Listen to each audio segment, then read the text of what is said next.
그래서 오늘은 정말 어디에서도 얘기를 한 적이 없고 저도 유튜브 세상에 들어본 적이 없는 이 프라이싱에 대한 얘기를 좀 하려고 합니다. 자, 대표님이 설정한 가격, 고객이 납득할까요? 더 좋게 만들어서 가격을 높게 설정하겠다라는 것이 항상 소비자들의 니즈와 충돌을 하게 되어 있어요.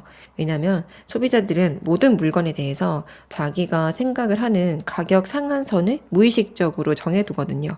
일단은 물티슈 100장짜리는 진짜 싸면 1,000원, 뭐 990원, 890원도 있는데 노브랜드인가 거기서 990원에 팔죠. 그게 제일 싼 거고, 예를 들어서 물티슈가 3,000원 넘는다. 내가 잘 모르는 브랜드의 슬리퍼가 2만 원 넘는다. 이러면은 이 가격에 대해서 엄청 저항을 느끼기 때문에 이 저항감보다도 소비자가 느낄 수 있는 확실한 메리트가 있어야 돼요. 일단 물티슈에 대한 가격 자체를 1,000원, 2,000원 수준으로 생각하고 있는데 내가 막 엄청 좋은 것들을 넣었다고 하더라도 그 메리트가 실제로 내가 그 돈을 더 내고 물티슈를 쓰는 것만큼 메리트가 있는지 없는지를 알 수 없단 말이죠. 소비자 입장에서 확실한 메리트라는 거는 인지도가 있는 브랜드이거나 또는 이 뭐 물티슈를 파는 광고 모델이나 이걸 파는 사람이 굉장히 믿을 만한 사람인가, 이 두 가지가 좀 대부분의 사람들이 수용할 만한 가격을 올려도 되는 거고, 고객 입장에서는 제품 자체의 성능이나 안전성, 뭐 부가적인 기능은 크게 와닿지 않아요. 근데 돈을 일단은 먼저 지불하고 나중에 배송을 받는 소비자로서는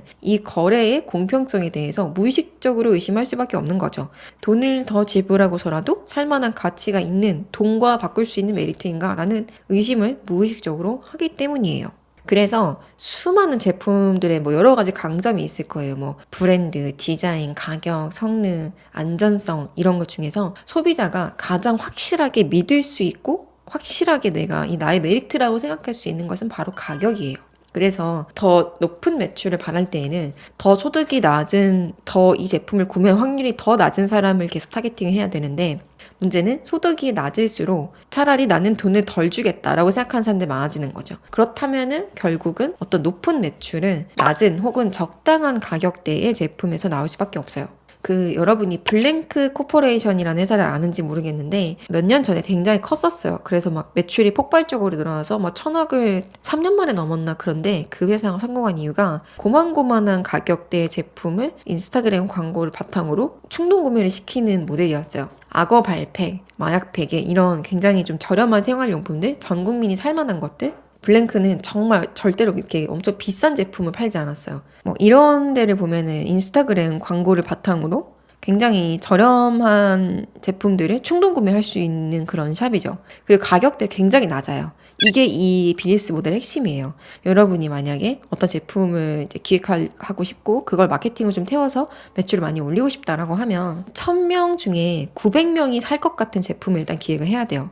이거를 이제 뒷받침하는 이론이 프로스펙트 이론이라고, 행운의 상자를 케이스 들었는데 확률이 100%로 100만 원을 획득할 수 있는 A 상자와 확률 50%로 200만 원을 획득하고 실패 시 10만 원을 뱉어야 되는 이런 행운의 상자가 있다고 할 때 대부분은 A를 선택한다고 해요. 저도 솔직히 A 선택할 것 같아요. 그래서 가격을 더 많이 지불을 하고 그 메리트를 얻는 것을 했을 때, 메리트를 얻는 것은 내가 제품을 받아서 써보기 전까지는 모른단 말이죠. 그러니까 행운의 상자에서 실패 시 10만 원 납부와 같은 거야. 근데 더 많은 돈을 지불하는 거는 지금 당장 발생하는 일이라는 거죠. 지금 당장 피 같은 돈을 내야 되는 그런 리스크인 건데, 대부분의 사람들이 그냥 싸고 메리트도 확실하고 디메리트도 확실한 거를 더 선택한다는 거죠. 그래서 이 이론에 따르면 우리는 이렇게 진화를 했기 때문에 여러분이 더 높은 매출을 타겟팅하고 또는 실패하지 않기 위해서는 무조건 어떤 특별한 차별화보다는 차라리 지금 있는 제품들보다 더 싸게 뽑는 게 안전한 혁신이라는 거죠.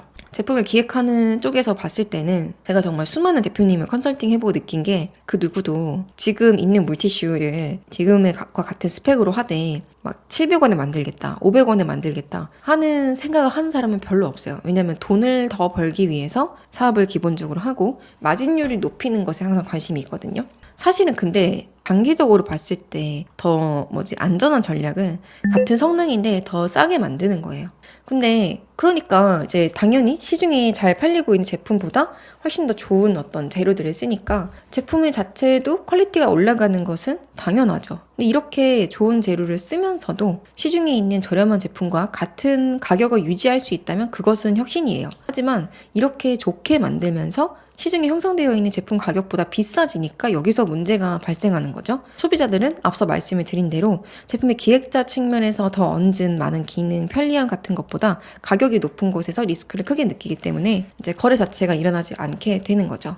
더 문제는 시중에 형성되어 있는 제품 가격보다 더 비싸게 만들기 때문에 문제가 생각을 하는 거예요. 왜냐하면 더 큰 손실을 느끼기 때문인데 내가 이 더 많은 돈을 지불해서 받을 수 있는 메리트의 불확실성보다는 더 많은 지불하는 것 자체에 더 많은 큰 고통을 느낀다는 거죠. 그래서 어떤 제품을 만들 때 기획을 할 때는 소비자 입장에서 확실하게 더 많은 돈을 지불할 수 있는 두 가지 이유. 유명한 브랜드가 되던가 아니면 유명한 모델을 써서 모델의 인지도를 빌리던가 어쨌거나 이 신뢰 보증 수표를 가져다 주는 것들을 쓸 수 없다면 비싸게 파는 것보다는 약간의 혁신을 해서 지금 팔리는 제품과 같은 가격에 제공한다. 그래서 더 좋은 제품을 같은 가격에 제공한다. 이렇게 방향성이 돼야 돼요.